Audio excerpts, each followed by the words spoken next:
number 10, oil needed, Iron Man.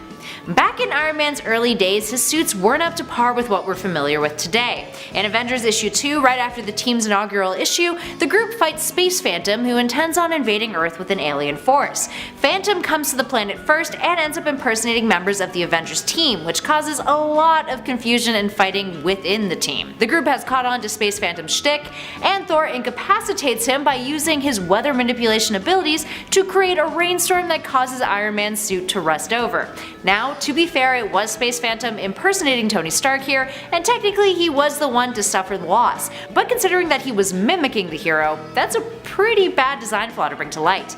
Needless to say, we're glad that Tony caught on to that before any real damage occurred to the beloved hero. Up next, number 9, Batwoman as a plot device. Always a shame when a superhero, especially a female superhero, is used merely as a plot device to further the story of another character, usually a male. It's really the basis of the women in refrigerators argument.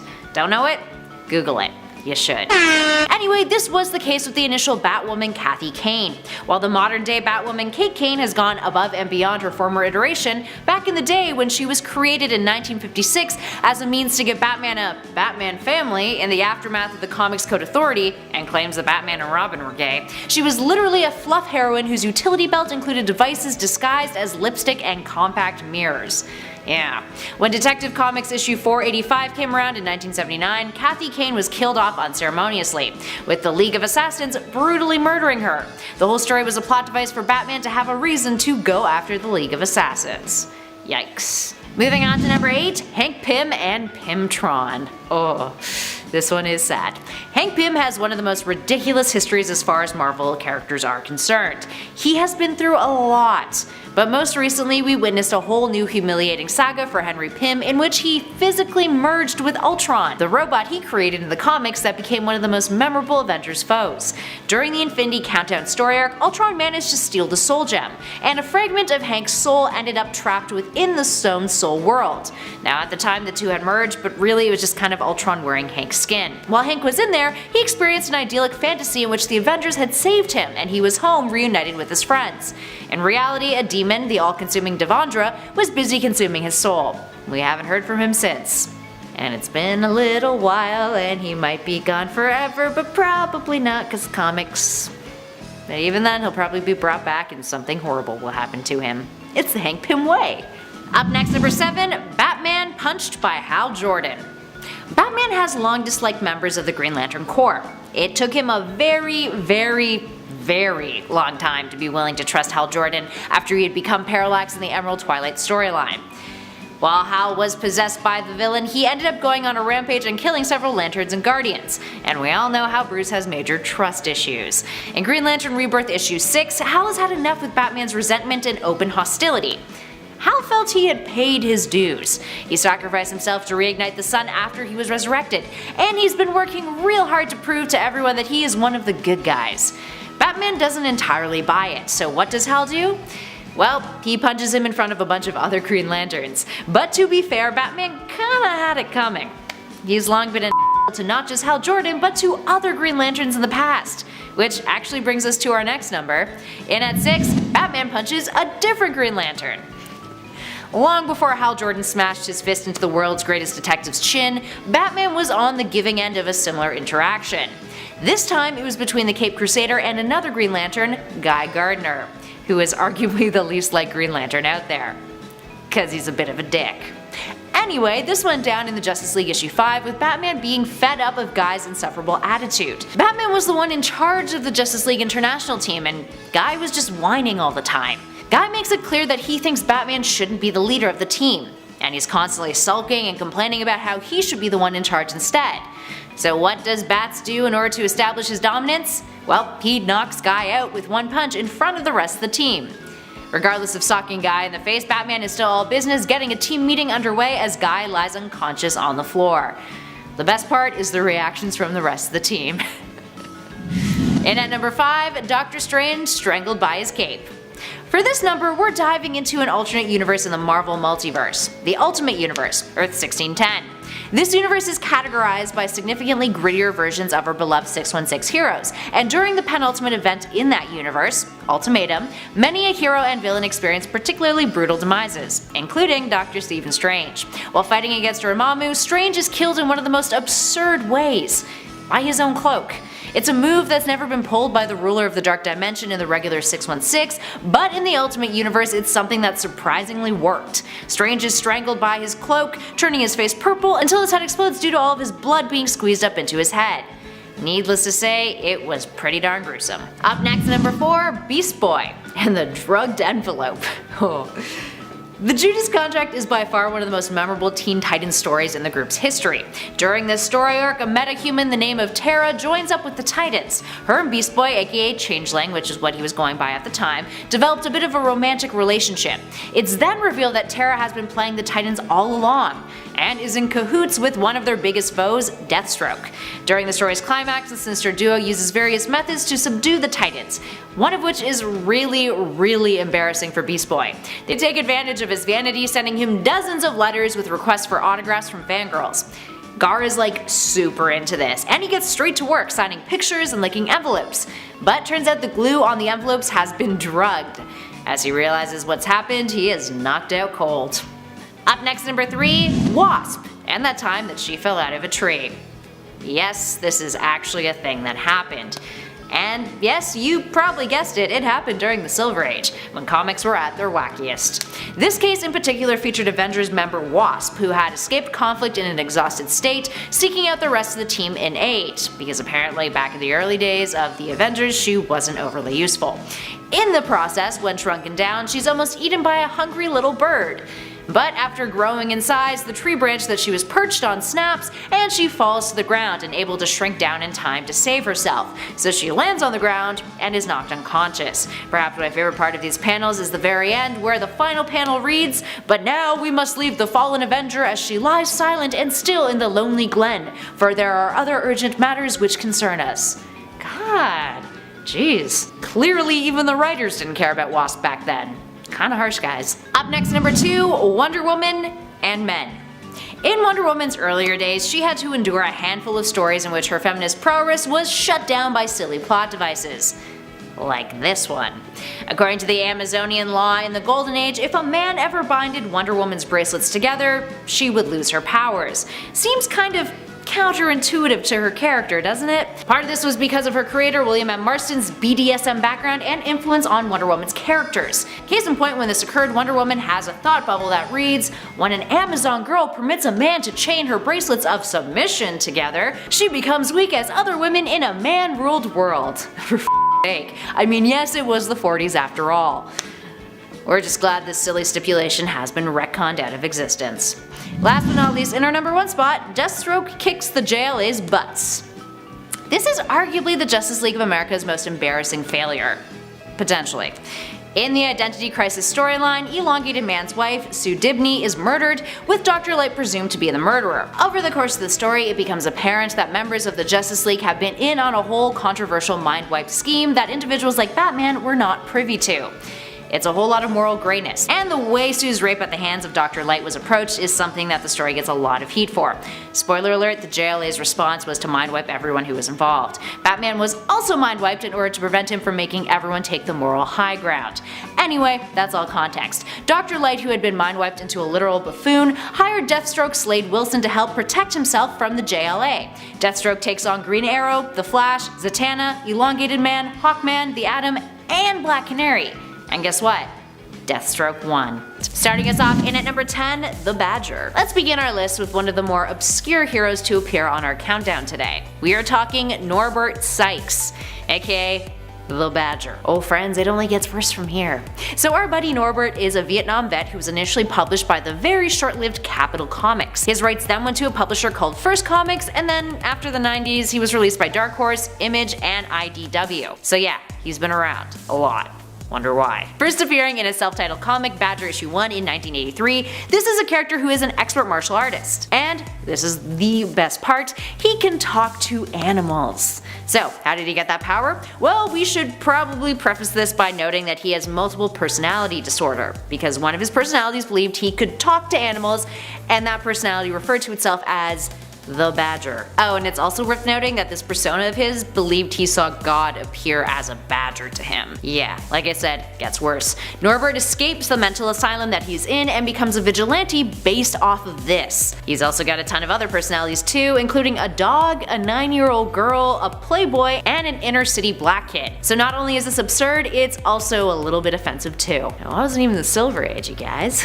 Well, actually, the more racially offensive age was the Golden Age. But up next, number 9, Defensor. The Defensor is another slightly obscure character, and he has a very obscure origin story to boot. Defensor first appeared in Marvel's Superhero Contest of Champions issue 1 in 1982. Before becoming a vigilante, he was a construction worker named Gabriel Carlo Dantes Sepulveda, which I hope I'm pronouncing correctly. Gabriel found an underground passageway that he snuck into after his superiors at his job had gone home for the day. They had previously told him to ignore his discovery. Super stubborn though, he entered and found that the cavern contained a suit of vibranium armor connected to an unknown machine. So what did Gabriel do? Well, he put it on, of course. And as soon as he did, things went to hell. He was attacked by a group of creatures, and he fought his way back to the surface, and thus began his vigilante career. His death happened off-panel in 1995, being reported in Captain America issue 442, so clearly wasn't all that important. Makes sense why he's obscure. Coming in at our next spot at number 8, Elongated Man. Ralph Dibny may be a more respected B-tier superhero these days, but that is not something you'd assume based solely off of his origin story. How did he become a superhero? He drank soda. Not even kidding here. Dibny, a young regular dude who just so happened to be obsessed with circus performers, wanted to be like the contortionists and acrobats that he so dearly admired. So he did his research and asked around, and turns out the particular performers he questioned claimed that they drank a particular kind of carbonated beverage that helped them stay in top form. That soda was a drink called Gingold. So what does our pal Ralph do? Well, he went out and bought as much Gingold as he could get his non-powered hands on, and he drank it. A lot of it. Like an unsafe amount of it. And surprise surprise, it actually worked, but gave him more than he bargained for. He had gained stretchy powers capable of elongating his body in any which way. Now you're probably thinking this story has some obvious plot holes, right? Can anyone drink a bunch of pop and be granted superpowers? Definitely not. Really, he's lucky that he didn't gain a massive amount of cavities instead. And at number 7, we have Black Condor. There have been 3 Black Condors over the years, and all 3 haven't had great origin stories, but let's specifically look at the first, Richard Grey Jr. First appearing in Crack Comics issue 1 in 1940, Grey got his powers thanks to nuclear exposure from a radioactive meteor. Despite this, he personally believed that this wasn't actually the reason he had gotten powers. This is because he believed he was capable of flight because he had been raised as an orphan by a flock of wild condor birds in the wild. In the wilderness. Which, yes, is very, very dumb. When he did return to civilized society, he just happened upon the dead body of a senator named Thomas Wright. So he stole his identity because they shared an uncanny resemblance. How convenient. And yes, he led a double life as a senator while operating as a crime fighter. Yeah, you can see why this character has had so many different iterations. Although they never, quite got it right. Up next at 6, Green Arrow. Green Arrow's initial origin story is so bad because it's laughable. And that's because it is literally a ripoff of another one of DC's more popular characters, Batman. First appearing in More Fun Comics issue 73 from 1941, DC was clearly trying to capitalize on the success of their Caped Crusader Batman by creating a similar hero. This hero was Oliver Queen. Queen was an orphan. Queen had a traumatic experience that inspired him to fight crime. Queen was a millionaire philanthropist playboy. Queen had an arrow cave and an arrow car and even a young ward. Spot the difference yet? Well, apparently Queen found himself on a deserted island one day and taught himself how to be an expert archer. This is literally the only difference between him and Bruce Wayne when you put it out on paper. Like Batman, but more Robin Hood. Luckily, Queen had become a more independent character in terms of his identity later on, having had a major overhaul and a neat little retcon in the 60s that mixed up his ideologies, ditched his millionaire background, and turned him into a liberal man fighting for the people. Let's move on to another iconic DC character in at number 5, Catwoman. Oh yes, an iconic character the caliber of Catwoman can be victimized by a terribly wacky origin story just like any other hero. Selina Kyle first hit the scene in the early days of the Golden Age, appearing in Batman issue 1 from 1940, but she hadn't fully come into her own yet. During her debut, she was merely an expert thief who made use of disguises that made her appear like an innocent elderly woman. But how did she enter this glamorous life of crime and jewel thievery? Well, once upon a time, she was a flight attendant, and during one fateful flight, the plane she was working on crashed. She suffered from amnesia as a result, and upon waking, what did she do? She decided that she should start a life of crime. That's a completely rational idea, right? Yeah. Let's just be criminals. As for the whole cat part of her persona, she chose to adopt the mantle of the cat. She wouldn't be called Catwoman until later on, all due to her daddy dearest having owned a pet store in the past. As you can imagine, DC being the king of reboots and retcons eventually retconned this origin and replaced it with a brand new one in the 1980s after the character had made a comeback in the Silver Age. In our number 4 spot, Shauna the She-Devil. Shauna first appeared in a self-titled comic book in 1972. She is a well-trained veterinarian, an Olympic-level athlete, experienced in combat, and has extraordinary agility. She's also a highly sexually objectified character, but that is not why she landed on this list. Shauna witnessed the death of her mother. Her father murdered her mother. Yikes. She then moved from her home in Africa and came to the US to become an Olympic level athlete and a vet who specialized in raising leopard cubs. Here's where it gets really random. One of the cubs that she was raising was shot at by a zoo guard, and feeling the need to protect wildlife better, she moved back to Africa to fight poachers. That's it. It's kind of boring. Cool story. I can tell it again if you'd like. Coming in our number 3 spot, we have Bouncing Boy. Oh, Bouncing Boy. Bouncing Boy is by far one of the silliest superheroes out there. He is a boy who has the power to inflate like a giant ball, and of course, bounce around. It also gives him a certain extent of invulnerability, to be fair. He first appeared in Action Comics issue 276 in 1961, and he was a part of the Legion of Superheroes. Bouncing Boy, aka Chuck Tane, is largely thought to be a character created by Jerry Siegel as a means of reflecting Siegel's interest in comedy and a desire to have a vehicle for humor on that team. So how did Chuck get his powers? Well, he was not born with them. And silly enough, he is the second individual on our list to gain powers from a beverage. No word of a lie, Chuck thought he was gulping down a delicious soda when in fact he had just consumed a super plastic formula, whatever that is. He was first rejected by the Legion, but after defeating a robber, he was accepted onto the team's roster and became the Legion's self-appointed, I quote, morale officer. Morale officer? I mean, like, morale, like, inspirer would make sense, but to be an officer is kind of seems like he's bouncing around being like, be happy, you know? Moving on to something even more ridiculous, in at number 2, Firebrand. The Firebrand mantle has been held by 2 individuals, siblings Rod and Danette Riley. Rod Riley was a bored, wealthy socialite who decided he would fight crime alongside his manservant, donning a very flamboyant costume that consisted of a transparent shirt and tight red pants. Now, aside from being a bit of a latent queer superhero, Rod was pretty damn racist. His story had eventually been retconned, making him present at Pearl Harbor during its attack in World War II. So I guess it's justified racism? Ew. No thanks. Danette, after finding out her brother was Firebrand, would state, I quote, "What a confirmed bachelor playboy like my brother needed with a bodyguard, I never understood." And even better, from the looks of these clothes, I didn't know my brother quite well as I thought I did. In other words, sweetie, your brother's gay. Speaking of, her origin was a bit more absurd than her brother's. She was studying volcanoes north of Hawaii in the 40s when she was kidnapped by a sorcerer named Wotan. When she tried to escape, Wotan hit her with a magical blast that knocked her into a pit of lava, which then gave her the power to control heat and shoot fire blasts. Which, you know, seems a little absurd because if one was to be thrown into a pit of lava, you would die pretty quickly.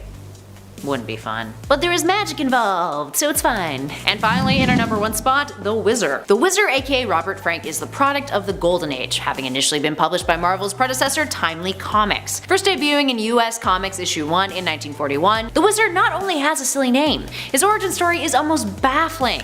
It's that bad. Born in St. Louis, Missouri, Robert Frank was a fellow who went on a trip to Africa with his father. That was where he was bitten by a cobra. An almost fatal bite, his father saved him at the last minute with a blood transfusion from a mongoose. Why? Apparently to counteract the poison. But because of this, Robert was given super speed abilities. Later on, writers tried to make more sense of this by saying that the mongoose blood actually triggered latent metahuman abilities. Yeah. Sure, right. That makes way more sense. Totally. And that's why he fell into obscurity. Number 10. His own hubris. In the 2000 Spider-Man films, we saw Norman Osborn meet his end in the stupidest of ways. For a villain that even in the film franchise is supposed to be a genius and a master manipulator, this was honestly, I gotta be real with you, a pretty dumb move. He and Spider-Man are having a standoff and he comes up with the brilliant idea mid-fight to finish off Spider-Man by impaling him with his glider. Norman, please. You would think this would be a brilliant plan, except for the part where it's, well, not. You see, the problem is that Green Goblin is just behind Spider-Man, meaning that the glider would impale him too. This becomes more of an issue when he goes for it and Spider-Man, possessing, you know, Spidey sense and being pretty quick to react to an attack, just jumps out of the way, leaving Green Goblin in the way of his own glider and resulting in him impaling himself and dying. Nice one, Norman. I mean, you can't even blame Spider-Man for that one, that's just you did that to yourself. And friends, before we move on to our next spot on this list, if you love what we do here at Top 10 Nerd, be sure to show us you love us, feed that algorithm by clicking that like button. Number 9. Always wins. Iska isn't necessarily a villain in the comics, but she has leaned that way in some more recent stories in the last few years. Initially, she was on the side of Arakko, which, while not inherently bad, were fighting against the mutants of Krakoa, of Earth, and also were allied with the Daemons of Amenth. So yeah. She also turned her back on her own people when Uranos came to attack Mars, which became the new home of the Iraqi mutants, known as Planet Arakko. And this apparently wasn't the first time that she'd done something like that. The interesting thing about Iska, like some others on our list, is that her powers are in fact her own weakness at times, as long as someone is smart enough to know how to best use them against her. That is what we see in her fight against the Fisher King. You see, Iska always has to win, whether it's in a bet, a fight, or simply a debate of wills. In this case, the Fisher King challenged her to a battle of understanding loss, and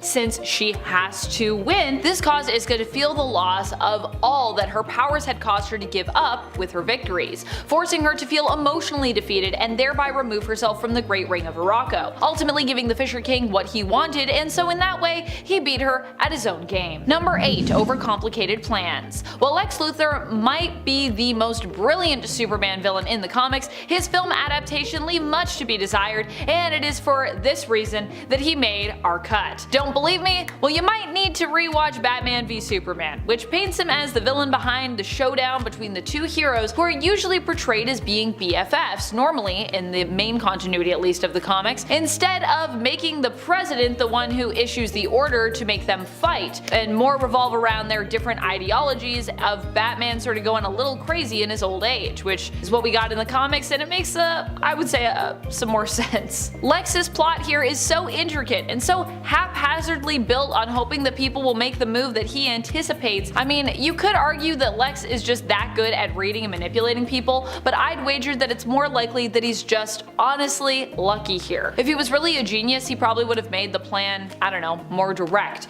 Less room for things to go wrong. Just kidnap Martha and make them fight already. And let's not forget that Lex has no real motivation for this plan either. At the very least, not Batman's involvement. And let's not forget in the 2000s when all Lex Luthor's plans just revolved around real estate. That was also a weird time. Number 7. Mirrors. Mirror Master is actually a pretty powerful villain for being one of the more gimmicky Flash villains we have. He often either comes equipped with his own mirror gun or powers related to the mirror dimension. These powers over the years have had a variety of different effects. He can disguise himself, look into past events that mirrors have witnessed, trap people in mirrors, and even move through mirrors at times, depending on the version of the character and the story that we're talking about. But while this has been a power set for him, it's also been used against him as a weakness. In modern comics, Mirror Master ended up getting his weapon blended with his genes, which gave him mirror-based superpowers. Honestly, sounds pretty great. Unfortunately, it wasn't a good thing at first, as he ended up just trapped in the mirror dimension with no possible way out. At least initially that's what happened. So in that case, his own power kind of became his own weakness. Number 6. Bad planning. Dr. Doom Doom, aka Victor Von Doom, has had a slew of great plans, to be fair,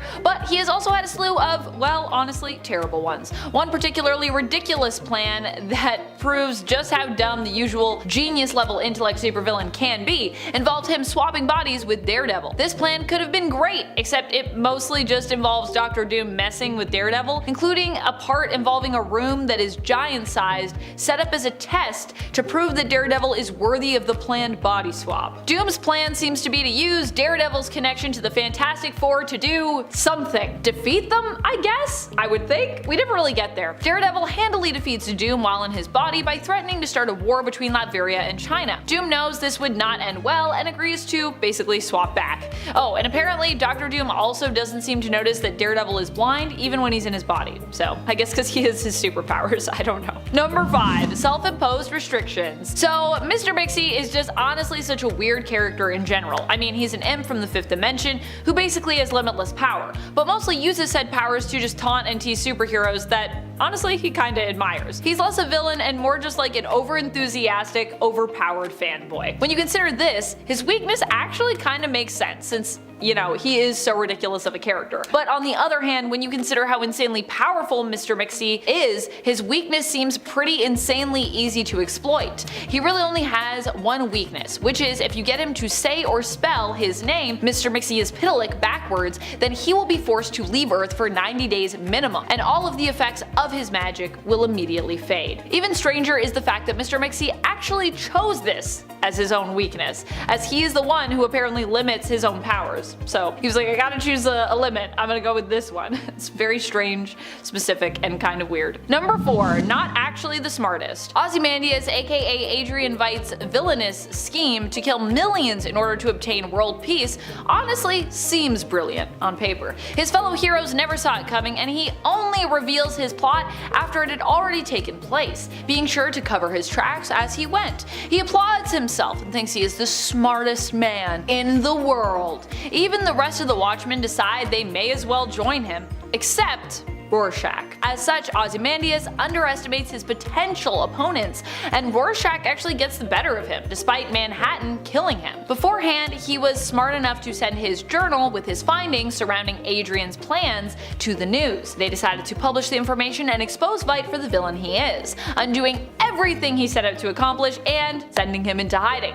So while he may claim to be the smartest man on Earth, Rorschach still seems to somehow have outsmarted him. Number 3. Illusions that aren't solid. Mastermind can create powerful illusions, ones that feel, smell, sound, taste, and look completely real. For example, if he creates a wall, it will feel like a wall. But if you can overcome how convincing the illusion seems mentally, if you just decide to run through that wall, I mean, it isn't actually there, so it's not a solid construct. And his illusions can only exist as long as you actually believe them to be true. They require you to believe, so once you shatter one of his illusions, basically all the others will just come tumbling down after.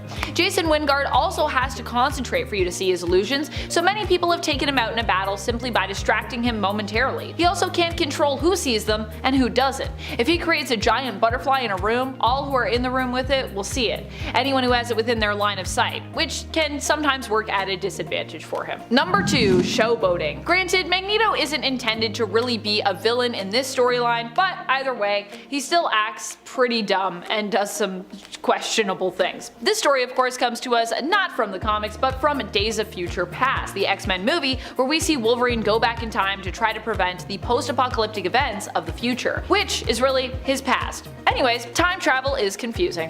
Magneto is trying to help prevent this future as well, and aims to kill Mystique in order to do so before an event can take place where she is caught on camera and basically terrifies all of humankind, causing the huge war between humans and mutants, which leads us of course to the future, which is, like I said, Wolverine's past in his mind. When this fails, Magneto decides to take control of Trask's Sentinels and have them kill the president. Not a terrible idea, until he decides to fly in and drop a stadium on the lawn of the White House and confess publicly on television that he, a mutant, was responsible for all of this destruction. Wasn't the whole point of you trying to do this initial plan to avoid what you just did? Magneto, please. Number 1, her own suit. Asbestos Lady's own suit is made out of fireproof material, but that material is, well, asbestos. This is why Asbestos Lady would later on actually die, because of her own suit, which was also said to give her cancer. Of course, Asbestos Lady was a product of her time, which is why her suit was made out of this material, which back then we didn't actually know was that dangerous. So sadly, her weakness is kind of just a product of the time period. Number 10, lack of imagination.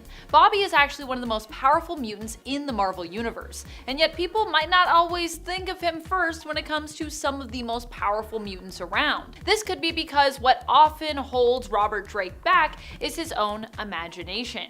It turns out Iceman has actually been capable of accomplishing insane feats with his powers, which we've only begun to see in more recent years. He can create sentient ice golems and change not only his own form from ice to water, but others as well. So what has prevented him from doing this in the past? Apparently his lack of imagining that he could. This fact also makes me wonder if this is true for other mutants apart from Bobby. Could all mutants be a lot stronger if they were just a little bit more creative? And friends, before we move on to our next spot on this list, if you love what we do here at Top 10 Nerd, be sure to show us you love us by clicking that subscribe button, and don't forget to turn on that bell notification so you don't miss out on any nerdy content. Number 9, drying out. I'm so glad this is no longer a weakness. For a while there, Aquaman had to be submerged in water periodically, otherwise he would literally dry out. He would also get weaker the longer he was away from water, and of course could even die if he was permanently kept out of water for long enough. And I believe this started affecting him after like an hour of being out of water. Not a lot of time. Number 8, bug spray. Yep, there have been times when Spider-Man was actually targeted and almost successfully defeated with, you guessed it, bug spray. Because he is a mutate, having had his genes in essence spliced with that of the radioactive spider who bit him, Spider-Man has both the strengths and in some cases the weaknesses of a spider. This not only includes a weakness to bug spray, but also a weakness to cold environments as well. In fact, if you used enough bug spray, you could even permanently defeat Peter Parker by ending his life. That's right, bug spray isn't just a nuisance for Spider-Man, it can actually be downright deadly. Ethyl chloride specifically is the substance that Spider-Man finds himself weakened by. When exposed to the substance, it weakens Spider-Man, draining him of his powers and threatening his very life. Number 7, yellow. The color yellow has to be up there as one of the weirdest weaknesses that we have in comics. For a good long while, this was a weakness shared by all Green Lanterns, especially odd when you consider just how powerful Green Lanterns are considered to be. So why were they weakened by a color? Well, while definitely silly on paper, it actually has to do with the rich history of Green Lantern lore. Green Lantern's opposing emotional color, you see, was yellow, which represents fear in the world of the cosmic emotional spectrum. Because green represents willpower, of course, the only thing that could undermine their abilities would be the emotion of fear. This was also inherently built into the lanterns, as well as the physical manifestation of fear. Parallax was trapped within the Green Lantern power battery, making this, in essence, a built-in weakness. One that would also serve to consume Hal Jordan, who would ultimately become corrupted by fear, and then later be possessed by Parallax as a result. Number 6, hold your breath. This was once a weakness that ruled over Kitty Pryde, aka Catherine or Kate Pryde's mutant powers. Initially, Kate could only phase so long as she was holding her breath, which prevented her from phasing indefinitely. However, as time went on, Kate would learn how to manipulate the air in her lungs, which meant that she was eventually free from this weakness, making her a lot more OP today than she once was. Although in my heart, Kate has always been OP, even when she had to hold her breath. Number 5, wood. Does this weakness sound ridiculous to you? Because it certainly does to me. When you think of a superhero, you usually think of someone who is capable of defeating your common run-of-the-mill criminal in a single punch. We think of beings who can fly and shoot laser beams from their eyes, who are impervious to damage from even some of the most dramatic blows. And then there is the original Green Lantern, Alan Scott, with his weakness to wood. Why did Alan Scott initially have this weakness? Well, there have been a few reasons that have been used in an attempt to explain this. One is that as a lantern, he was simply only invulnerable to metals, so wood was just something that wasn't a thing he was invulnerable to. Another is related to a conflict with the previous Green Lantern who wielded the lantern and was an alien who misused his powers, and as such, Alan was simply punished as a result of that previous Green Lantern's folly, because he has his lantern. There was another reason that said the wood weakness came from the fact that the Green Lantern came from green glowing things, and as such couldn't, or wouldn't, be used to do harm to its own kind, which would be wood, trees, nature, that kind of thing. Another still was explained as Alan's own fear of being knocked in the back of the head with a wooden club, which happened on his first outing, and that was the reason why. It was like a built-in fear, he had to overcome it. But either way you slice it, the idea that an all-powerful being like Green Lantern could be defeated with a baseball bat, it's pretty silly, let's be real. Number 4, superpowers. Iska is a super interesting character. On one hand, she is extremely powerful and can never lose. She can even potentially have her power utilized to manipulate the stakes of other competitions that she is pulled into. However, this also implies that there are times when she has zero control over her powers, in the sense that she cannot influence the result of an unbalanced battle, or that she can be used to give someone else, a rival or even an enemy, the upper hand by including her in a wager or a fight. Her powers force whatever side she is on to become victorious, regardless of whether or not she even wants that to happen. This has meant that Iska has been forced to turn her back on her own people, the mutants of Morocco, more than once. She has also had to fight against family, colleagues, and friends before as a result. Which, I don't know, if you ask me, that kind of sounds like a weakness because you gotta live with that, so that would kind of suck. You always win, but at what cost? Number 3, organic materials. Power Girl probably has one of the weirdest weaknesses around in comics. Despite being a Kryptonian, and sometimes an Atlantean, depending on the time period and version of the character we're talking about, who is on the level of Superman when it comes to her powers and her strength, she can easily be harmed simply if you use organic materials to hurt her. You know that saying about sticks and stones may break your bones? Well, for Power Girl, despite having super durability, this is actually true. Sticks and stones could break her bones, but industrial steel probably wouldn't for some reason. Fortunately, Kara no longer has this weakness anymore, but for an embarrassing little while in the 90s, she did, so. Number 2, power inhibitors. Remy LeBeau often seems to be considered an underrated X-Men. He can create massive explosions using kinetic energy, which he focuses on an object that is charged by his touch and explodes. Typically prefers playing cards just because they're fast to charge, but he could charge really big stuff if he wanted to. He also has great control over his powers, but there is something you might have noticed in the comics when it comes to his power set. He never seems to charge people or any organic life forms. What's up with that? For many, they might just think that Gambit chooses not to because, well, he's ultimately a hero, although this rule isn't always consistently applied, as sometimes writers do forget about it. But if you were wondering why, for the most part, Gambit can't charge living beings, it's actually because of Mr. Sinister. Gambit made a deal with Sinister to operate on his brain in order to help him control his powers more, while also limiting them so that he doesn't basically go haywire and kill everyone he loves. This means his own weakness in regard to the use of his abilities is actually kind of self-imposed. Number 1, red kryptonite. Red kryptonite has to be one of the goofiest weaknesses to have ever existed in all of comic book history. I know that's a bold statement to some, but I honestly stand by it. Why is red kryptonite so dumb? Well, because it's completely unpredictable. It's like chaos incarnate when it comes to Superman weaknesses. This is because it was stated that each piece of red kryptonite had different effects. In fact, it was also suggested that after 24 to 48 hours of a particular effect taking hold, it would subside. But if exposed to the same piece of red kryptonite again, a Kryptonian would become victim to a whole different side effect for some reason. But then it has also been stated that once a Kryptonian is affected by a piece of red kryptonite, that whole piece is rendered powerless and can't be used against them ever again. Basically, red kryptonite is a bundle of contradictions, mainly used as a plot device to do whatever the writer needs to do to Superman for their story. List of side effects includes, but are not limited to, power loss, turning evil, excessive hair growth, blindness to all things green, insanity, and turning into a dragon.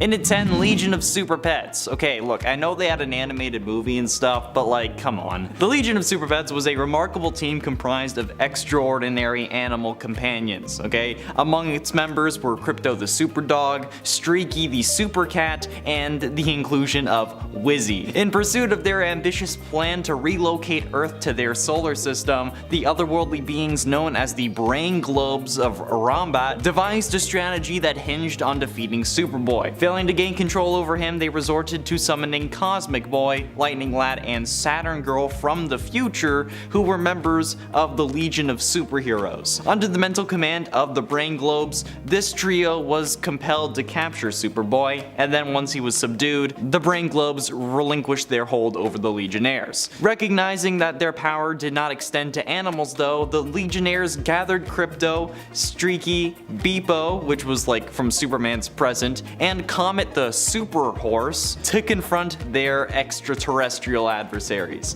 With the combined efforts of the pets, they triumphed over those and subsequently honored as the Legion of Super Pets, which was an animal division of the Legion of Superheroes. Then each pet was returned to their respective time periods, but like, come on, dude, what the hell? Who thought of this storyline? In at 9, X-Babies. The original X-Babies were a youthful incarnation of the X-Men, as you could probably guess, consisting of Nightcrawler, Storm, Wolverine, Rogue, Colossus, Shadowcat, Magneto, Longshot, and Psylocke. Mojo, the mastermind behind their de-aging, who is not a Powerpuff Girls villain, as I've been informed, had intended to dispose of them, but they were rescued by the New Mutants. During the X-Men's absence, in the Fall of Mutants event, Mojo sought to create replacement teams using Neoplasm, experimenting with various iterations such as gender-swapped and animal versions, but no more Legion of Super X animals here. But eventually, the X-Babies came into existence. However, Mojo soon deemed them a failed experiment and planned to eliminate them. Seizing that opportunity though, the X-Babies escaped, taking the pilot Ricochet Rita with them. Seeking refuge, the group found sanctuary within Mojo's crossover house,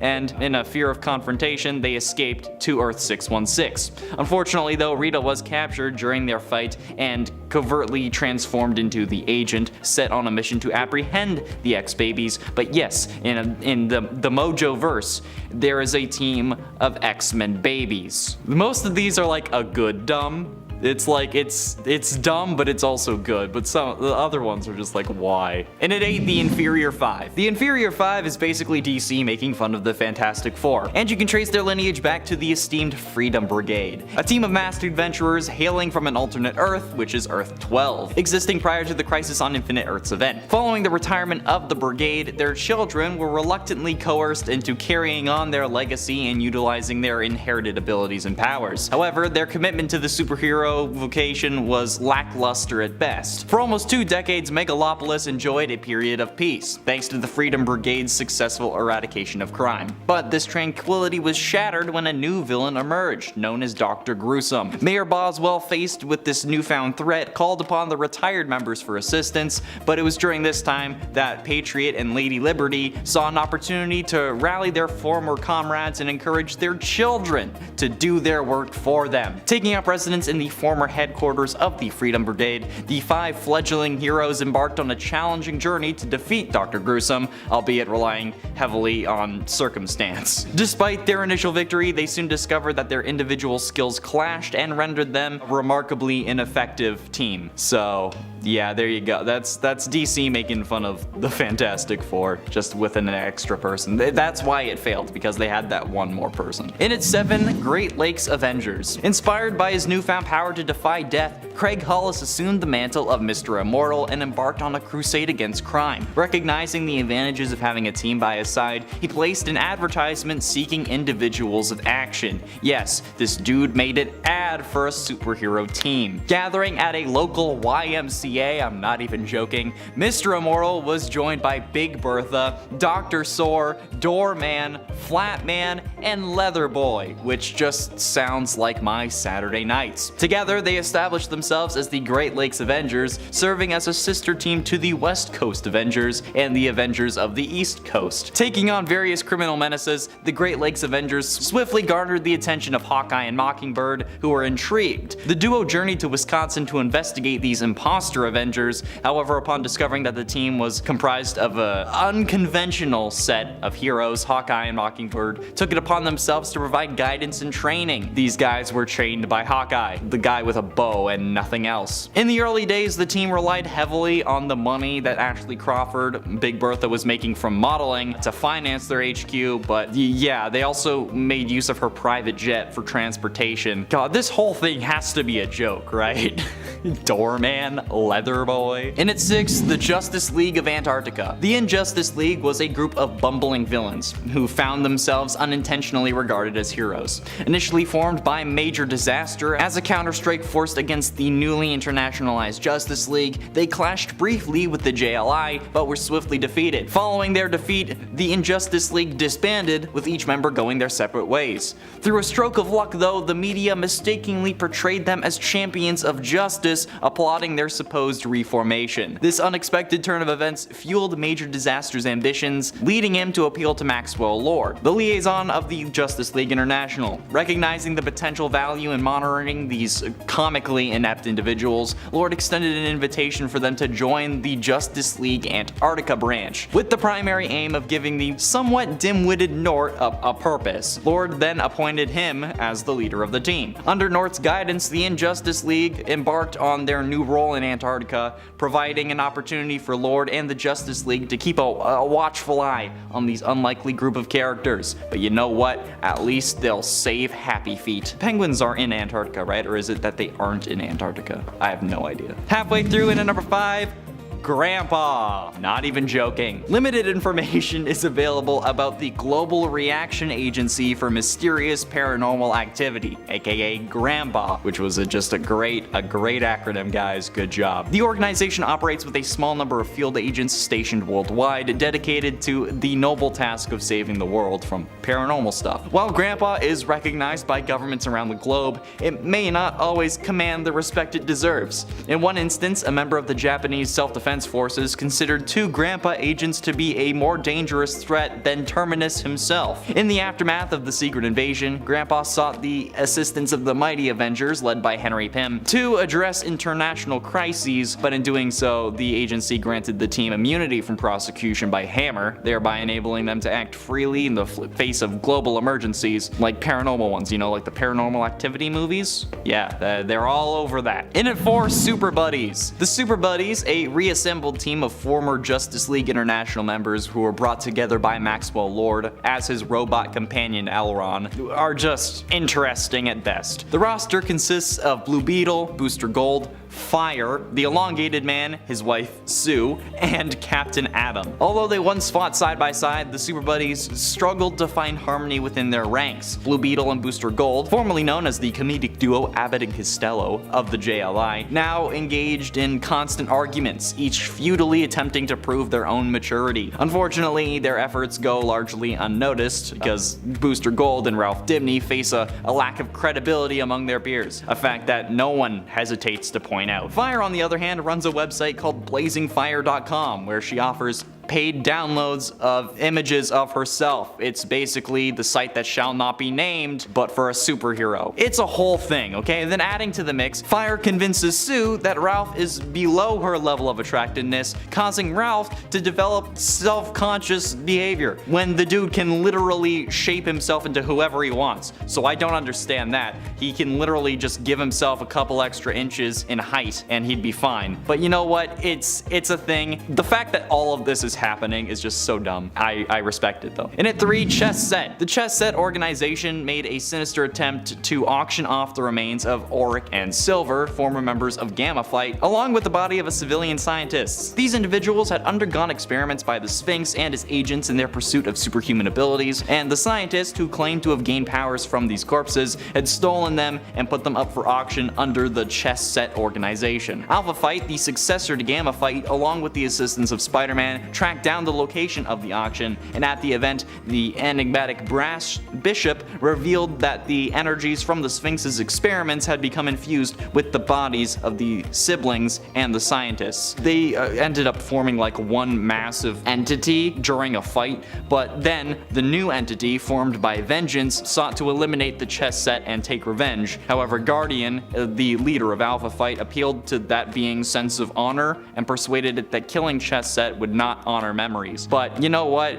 These guys are heroes for making money in this world, okay? They're lifting themselves up by their bootstraps, and I respect it. But ultimately, in number 2, Bizarro League. Okay, I get that it's Bizarro, but since it is Bizarro, they are the opposite of what they are, and since you're trying to see them as villains, that means that they're heroes, okay? When Bizarro 3 inadvertently absorbed radiation from a blue sun, he gained the ability to duplicate himself and create other Bizarro life forms resembling individuals from Earth. Utilizing this ability, he populated a cuboid planet in the blue star solar system known as Bizarro World. These replicas, among other numerous duplicates, he created like a Bizarro version of the Justice League. However, the inhabitants of Bizarro World eventually grew disoriented with Bizarro 3's rule, leading a rebellion against him. In this moment, Bizarro 3's friends from the Justice League intervened to assist him, encased within their own hyperbolic chamber headquarters. It's all Bizarro versions. There's Bizarro Superman, Bizarro Flash. There's even a Bizarro Doomsday that they're fighting. It's a whole thing. They're still kind of heroes, and I respect them,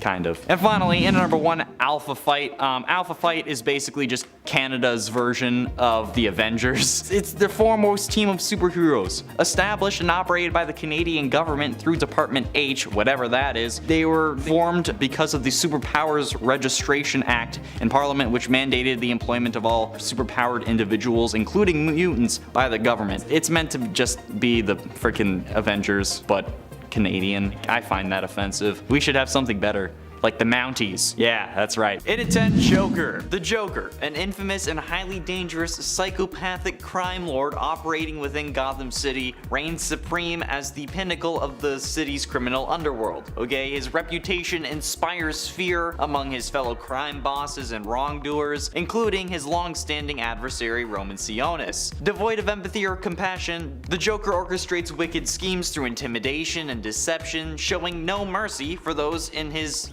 malevolent plots. However, there was a time where he held a deep affection for his on-again, off-again girlfriend and partner in crime, Harley Quinn. The Joker went to great lengths to rescue her from the clutches of Task Force X and Amanda Waller, eventually succeeding in that mission, but I think we all know the reason he's on the list is because what the actual hell does he look like in the Suicide Squad movie? I mean, like, okay, I get that it's an interpretation, but the Joker as like a mob boss? Come on, he's trying to be the Godfather of Gotham in this, and that's not something that he would normally really do, okay? Plus, we all didn't like this movie or this portrayal, so I think it's a safe villain to start off with. And at 9, Sandman. William Baker, also recognized as Flint Marko and renowned by his supervillain moniker of Sandman, is a prominent character and antagonist within the Marvel Comics universe. He's often depicted as a nemesis to Spider-Man, possessing the extraordinary ability to control and manipulate sand, which also makes up his body. Following an unforeseen accident involving radioactive materials, and of course it is, Flint Marko's DNA underwent a transformation, aligning with the chemical composition of like tiny rocks and minerals. This alteration gave him the ability to manipulate every particle of his being, enabling him to fashion himself into like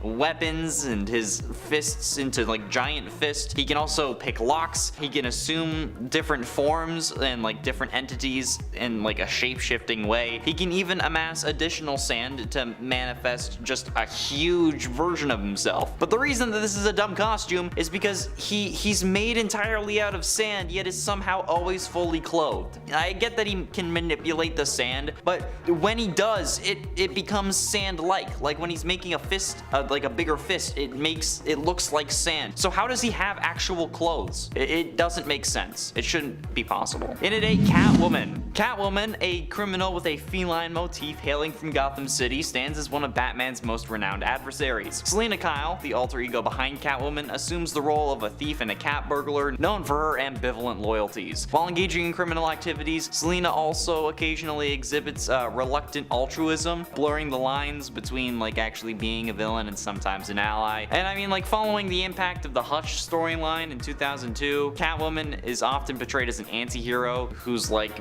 an ally to Batman more so maybe she doesn't necessarily appear on this list. But the first costume that she has, first appearing in 1940 as the Cat, her outfits were not as iconic as they are today, let's say. Okay, I mean, she literally wore a mask that was like a cat mascot head. It was like the high school bully decided to go and try to rob a bank. Yeah, it was an interesting take, to say the least. In its 7, original Galactus. Galactus, a cosmic entity, possesses an insatiable appetite for the energy harbored within planets, okay, which serves as his sustenance. In his quest, he designates individuals known as heralds, such as Silver Surfer, to search for suitable worlds and then endows them with formidable cosmic powers. Originating from a universe preceding the current one, Galactus was initially a Tan named Galan. As his universe neared its end, Galan encountered the sentience of the cosmos, a precursor to eternity. Through fusion with the cosmic essence, Galactus emerged in the subsequent cycle after a period of gestation, assuming his current form. Recently, Thor managed to slay Galactus, but his revival occurred when the Destroyer reanimated his lifeless body and Galactus consumed the energy from a Macron crystal. It's a whole thing. After he was reborn, he craves knowledge rather than worlds, but his original costume didn't have the pants that we see on him today, okay? Meaning that most people would have quite the interesting view as he is literally eating their world. In its 6th, the Riddler, Edward Nygma.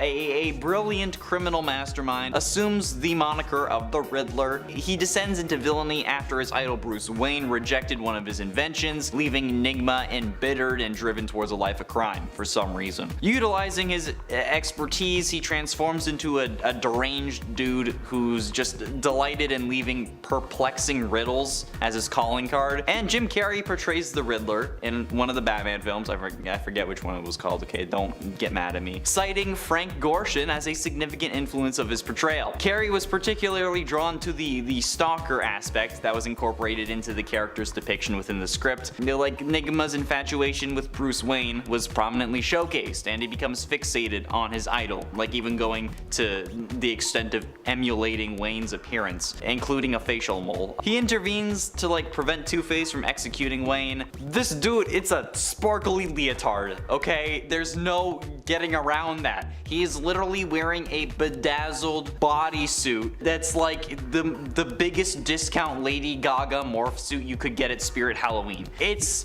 insane. Halfway through, in at number 5, the Mandarin. The individual commonly known as the Mandarin is a formidable warlord and criminal mastermind, harboring a desire for global dominance, because, you know, of course he is. Born into destitution, the Mandarin's unyielding ambition propelled him to great heights when he chanced upon a set of alien artifacts known as the 10 Rings. Each ring he wore on his fingers bestowed upon him a distinct and extraordinary power, so of course he's gonna leverage the abilities and make a crime empire, because that's what you do when you find 10 rings that give you superpowers. Assuming the persona of a nobleman and asserting his lineage as like a descendant of Genghis Khan, his might originates with the 10 rings, but like, yeah, sure, he can do martial arts and he's like a swordsman and whatever, but like, he's just the rings, really, okay? Damn, if you go back and look at the original costume, it's some seriously stupid attire.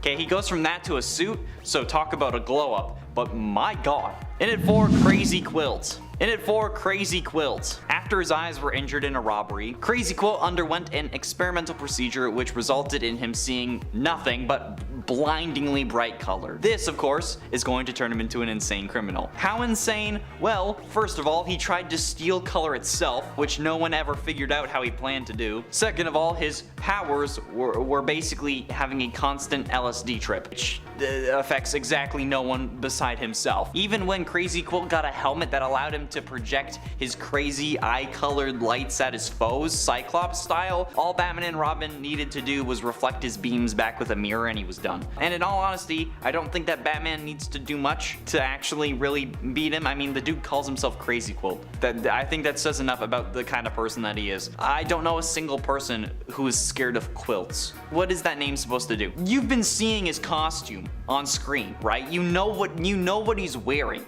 Like, I get that you can only see blindingly bright colors, but why would you put them on if it's driving you literally insane? Getting close to the end, and at number 3, Dr. Doom's skin suit. Okay, now, like, Dr. Doom is a villain, okay? But like, damn, if this suit isn't just the worst. Doom acquired a mystical suit of armor through a pact made with the Hazareth 3. The precise details of this armor remained undisclosed, but to secure the armor, Doom had to surrender something irreplaceable as part of the agreement. He made the painful choice of sacrificing Valeria, the woman that he had deeply loved in his past. In a haunting encounter though, Doom manifested before her, bringing about her demise through magical means. He repurposed her skin, converting it into the leather material that is then made into his armor. Yeah, talk about trauma. Imagine trying to explain that one to your therapist. But ultimately, in at number 2, Captain Boomerang. Okay, now don't get me wrong, nowadays Captain Boomerang isn't really that bad, but the Silver Age is certainly something interesting. At the age of 18, Harkness and Wentworth executed a successful robbery in a general store, utilizing Harkness's skills with a boomerang to facilitate their escape. Unfortunately, this misdeed resulted in Harkness being expelled from his stepfather's home, so to aid in starting anew, his mother provided him with a plane ticket to Central City and advised him to contact Wiggins. Wiggins, in search for a spokesperson for WW, Wiggins Game Company's latest creation, a boomerang toy, found Harkness fitting for the role, adopting the alias of George Green. Harkness auditioned for the position and secured it, but Wiggins outfitted him with a costume and bestowed upon him the moniker of Captain Boomerang. But Harkness harbored ulterior motives for this new identity and then used all of that to just start stealing jewels, for which he was then captured by the Flash, because again, boomerangs versus super speed, not really a contest. But this is a costume that would certainly gain the attention of literally everyone, so I don't know why you would use it. And finally, in at number 1, Deadpool. Okay, hear me out, don't freak. Wade Wilson, okay, a mutant with extraordinary reflexes and agility, has served as a soldier and a mercenary, surpassing the capabilities of just a human. But in the X-Men Origins universe, in the midst of the Vietnam War, in late 1973, a young Wade was a member of an elite covert unit known as Team X, led by William Stryker. Among his comrades were Logan, Victor Creed, Christopher Bradley, Agent Zero, John Wraith, and Fred Dukes. Wade obediently carried out his leader's orders, even though Stryker often lamented his incessant talking, stating that Wade would be a flawless soldier if not for his mouth. But 6 years later, following the dismantlement of Team X,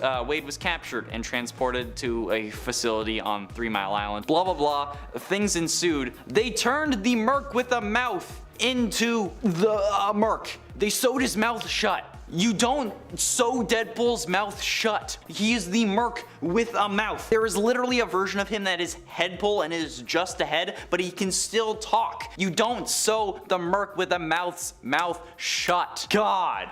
That's the dumbest thing that I've ever seen. In at 10, The Joker. Mad Love is one of the most beloved episodes of Batman the Animated Series, but the story of the episode was first told in the show's tie-in comic, The Batman Adventures. The story provides an in-depth look into Harley Quinn's origins and the full extent of her relationship with the Joker. After her anniversary plans end up being thrown out the window by Mr. J, she decides there's only one way to win her Puddin's affection: capture and kill Batman. And she succeeds, but the Joker isn't happy. If anyone's going to take Batman down, it's going to be him, and so he lashes out at Harley once again, leaving him alone with the Dark Knight. The two fight, but Batman's able to use Harley's successful scheme to his advantage, taunting the Joker that she came closer than he ever actually has to killing him, and concluding the jab by calling him Puddin', which is one of the funniest things I think Batman has ever done, because, you know, he's usually like a brooding and dark hero who refuses to kill despite all of his darkness, but I mean, like, come on. He called his greatest enemy by his girlfriend's pet name, and that's that's probably one of the best Batman moments ever, but it's still a stupid way to beat him, if we're all being honest. And at 9, Ultron vs. Thanos. Ultron vs. Thanos is an idea that we've been asking as comic fans for a while. However, this question was actually answered thanks to the Disney Plus series What If. In the 8th episode of season 1, we got to see what would have happened to the MCU if Ultron had won and gotten into the Vision's body. If the heroes had failed to steal it and put Jarvis's code inside, Ultron would have wiped out everything, apparently, using the Mind Stone and his vibranium body to decimate everything and everyone, until only he remained. However, it was certainly easier to do this after Thanos showed up with the other 5 Infinity Stones. We expected a climactic and epic battle, but instead, what we got was honestly pretty realistic. Ultron as Vision simply says fascinating and then uses his Mind Stone to slice Thanos in half, resulting in him collecting all the Infinity Stones at once, and then just ruining everything else, showing us that the worst mistake in the MCU was killing Vision before Thanos showed up. In at 8, Reverse Flash. A pride point for speedsters, especially evil speedsters, is how fast they can move, how they're faster than a speeding bullet, and how they're basically impossible to hit. So imagine our surprise when Reverse Flash ends up getting popped in the head by none other than Thomas Wayne in the Flashpoint timeline, so Barry could access enough Speed Force to save the world and bring his son back. Well, bring Thomas's son back. And while this apparently killed Thawne, that was far from it. Thawne started vibrating so fast as he could actually slow the destruction of his brain, and this actually gave Thawne more time to try and avoid death, and gave him the ability to hold the grudge. Humiliated by getting killed by Batman of all people, Thawne sets out to be even worse than usual, even ripping up the letter that Thomas gave Barry to give to Bruce, the only contact that Bruce had with his parents since they had died. Well, the only contact a living version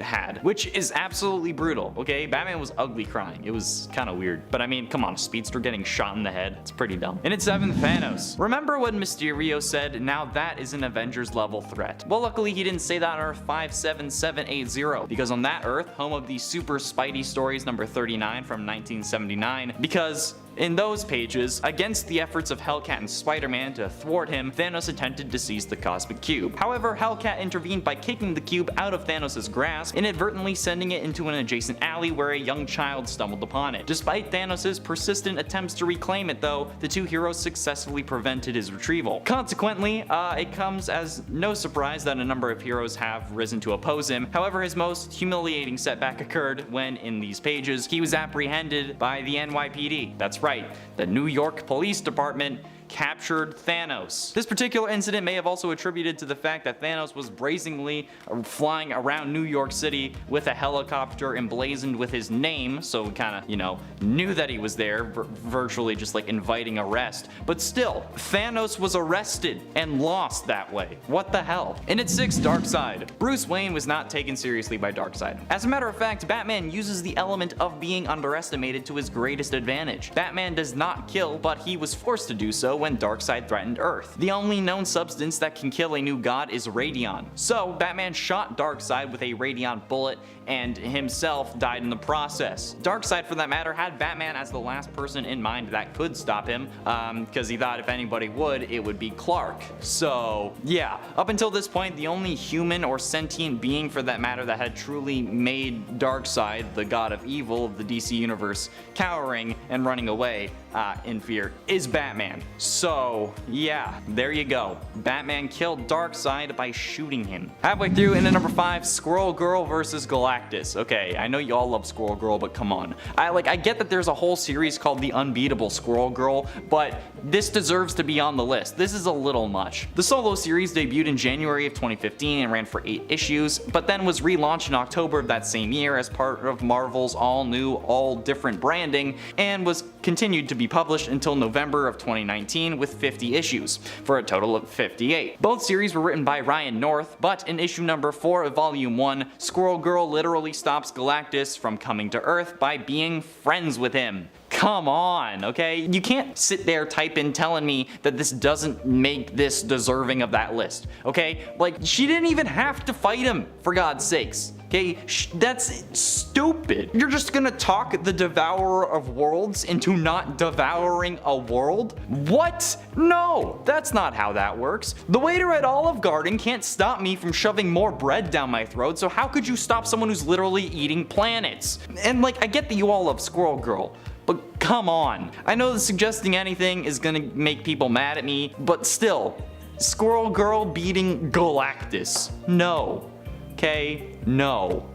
It's nuts. In it for Justice League. The Justice Buster Batsuit is a mech suit that's part of Batman's Fenrir Contingency, which is a suit designed to take down the entirety of the Justice League. Making its feature appearance in Batman Endgame, the Joker used his virus to warp the brains of the Justice League members at the beginning of the plot. Batman was then forced to use his Fenrir protocol to eliminate his teammates before it was too late. The suit was successful in eliminating Wonder Woman, the Flash, and Aquaman, but met an even match at the hands of Superman. After a lengthy fight, they were trading blows. Superman tore through the armor and nearly killed Bruce, which would have been realistic. Until Bruce used, and I kid you not, kryptonite chewing gum to spit in Clark's face, rendering him unconscious. Come on. Okay? Like, imagine waking up to learn that you passed out because Batman spit in your face. Like, seriously, dude, please.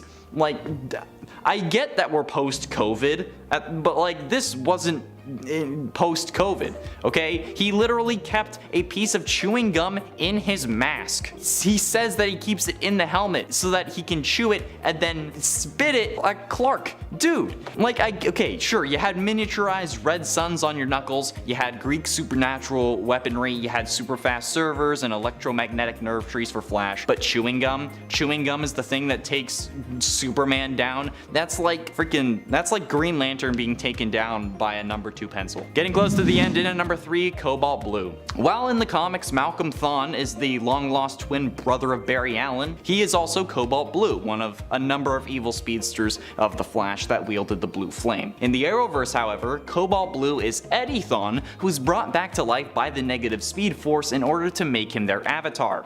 Spoiler alerts for the series finale of The Flash, by the way. Okay, you've had enough time. To erase the Reverse Flash from the timeline, Eddie shoots himself in the heart as he is a direct ancestor of the speedster. His death created a paradox since Eddie did not leave behind any children to continue the Thawne name. So Eobard, aka the Reverse Flash, is never born. The paradox though also caused a wormhole to open up and start expanding, pulling Eddie's body into it. Then in the final season, it is later revealed that Eddie was resurrected by the Negative Speed Force in 2049 to become its new avatar. He originally worked as a scientist at Mercury Labs known as Malcolm Gilmore until he was struck by a red lightning bolt from the Negative Speed Force, mimicking Barry's origin story. However, the way his storyline ends, again, Flash season finale spoilers, is by Barry convincing him to let go of the hate and remaining the Negative Speed Force avatar. They also have a climactic battle with all of the past speedster villains that lasts like 2 minutes and then they all disappear.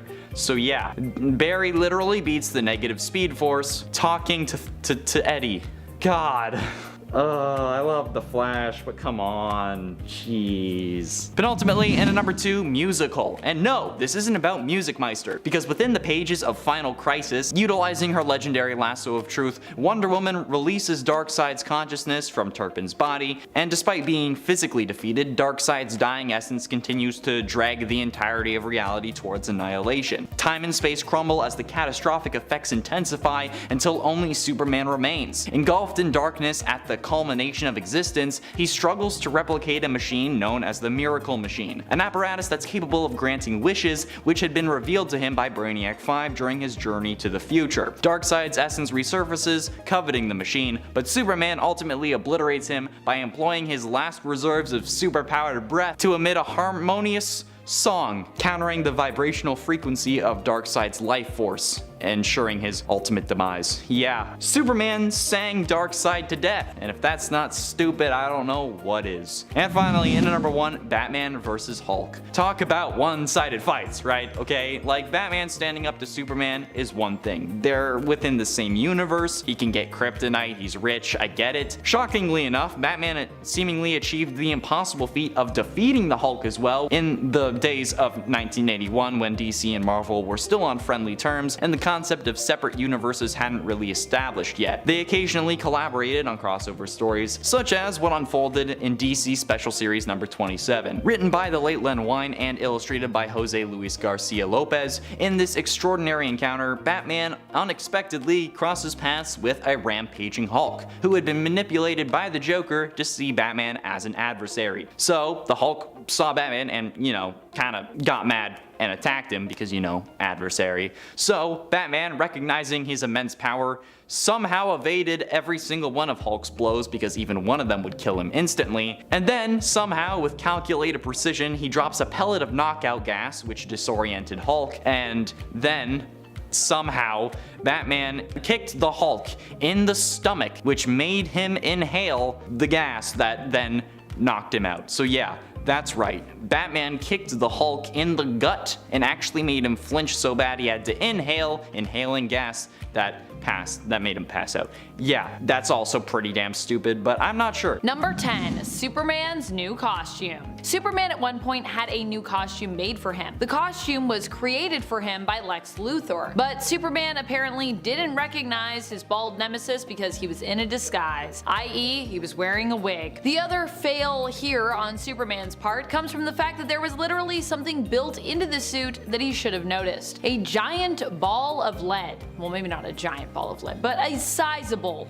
ball of lead. You'd think Superman would see that and immediately be suspicious because although yes, he can't actually use his X-ray vision on lead, that makes it a lot more obvious that like, hey, that's lead. The lead actually contained kryptonite, Superman's weakness, and Luthor designed the suit so that he could trigger when the lead would be eroded away by acid to reveal the kryptonite, which would weaken Superman at the most opportune time. Also, Superman, this suit is just not very good. How did you not notice something was up with this? It literally has a giant green box across the chest that just reads in blocky letters Superman, and it's bright yellow with purple accents. Bruh. And friends, before we move on to our next spot on this list, if you love what we do here at Top 10 Nerd, why not show us you love us by clicking that like? Number 9. Big Barda is defeated by her own weapon. At one point, Big Barda is living on Earth and she has her purse stolen. The man who steals it takes chase, not realizing who he is just stolen from and that a powerful weapon, her Mega Rod, is in that purse. While escaping into the sewers, he runs into another being from Apocalypse, Sleaze. Sleaze takes the purse and when Big Barda finally catches up, surprises her by knocking her out with her own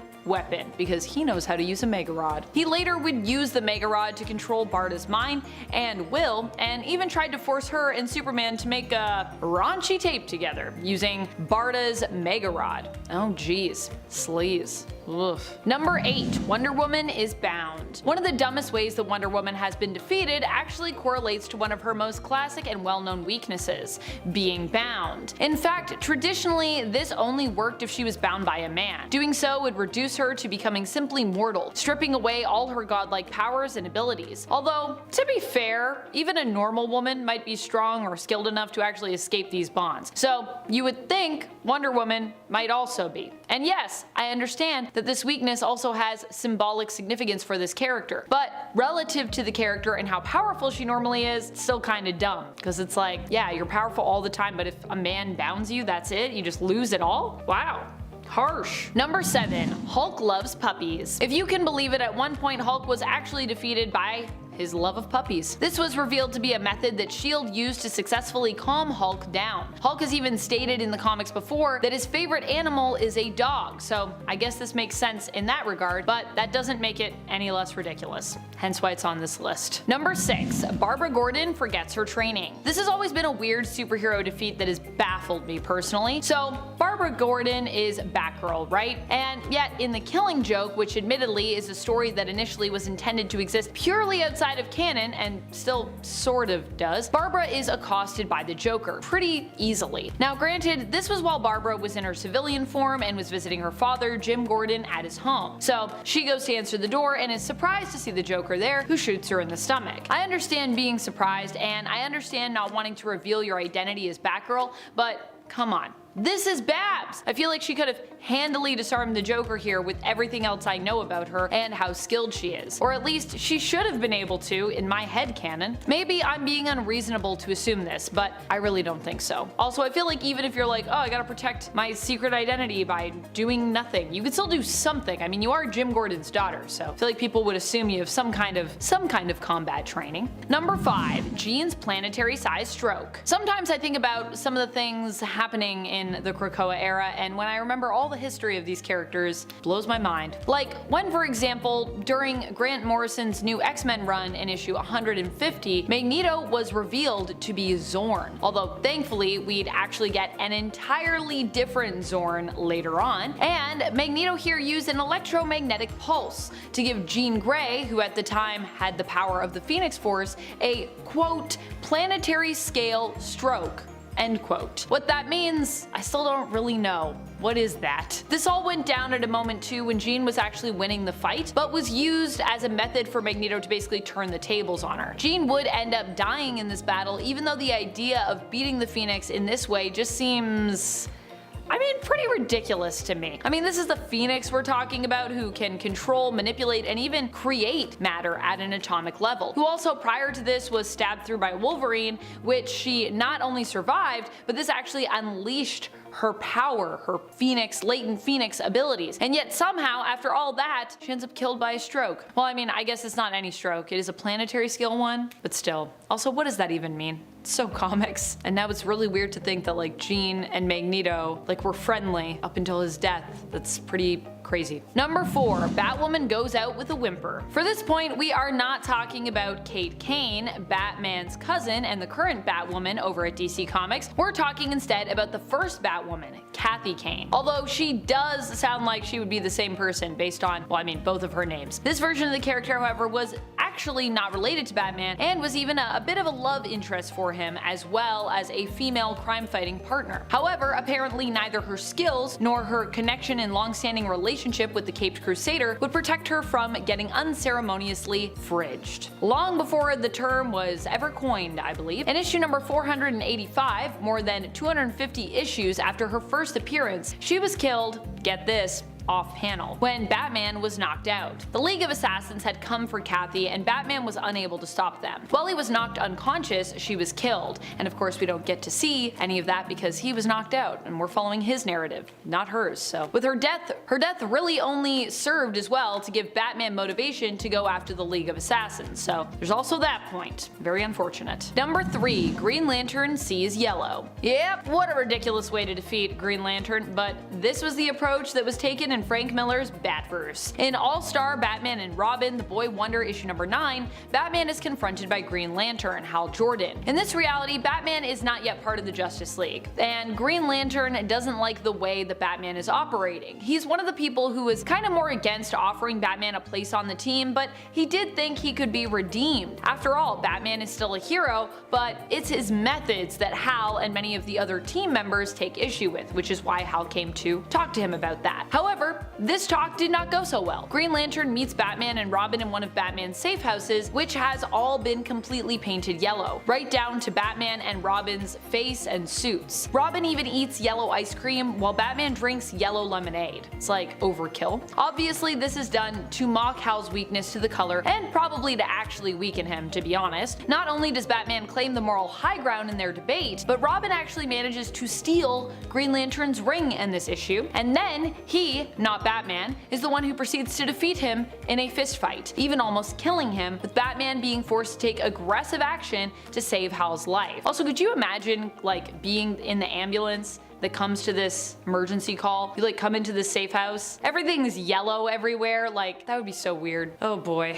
Number 2, Batman kicks the Hulk and lives. In DC Special Series issue number 27 from 1981, we get a strange mashup of Batman and the Hulk. Like many superhero team-ups, especially involving crossovers between publishers, these two end up initially forced to fight one another, with the Hulk being led to believe that Batman is his enemy, having been manipulated by the Joker. And I think we all know how we'd imagine this fight would go. Hulk versus Batman, you would think the Hulk's definitely gonna win that fight. Batman is extremely skilled, but he is just a man. During their first fight, Batman desperately attempts to defeat the Hulk by using sleeping gas. However, Hulk understands that the gas is dangerous and decides to hold his breath. Batman surmises that he needs to find a way to make the Hulk breathe, because the Hulk could probably hold his breath forever, since his lungs are so big. First of all, Batman, I don't think that's the way lungs work. Just because the Hulk has a larger lung lung capacity doesn't mean he could hold his breath for longer, I don't think. His body is simply larger, which is why his lungs are bigger, and lung size doesn't necessarily correlate to being skilled at holding one's breath, at least not as far as I know. In fact, the Hulk being large would likely just mean that his body requires more oxygen, hence his larger lungs. Secondly, Batman kicks Hulk in the stomach to force him to breathe, which somehow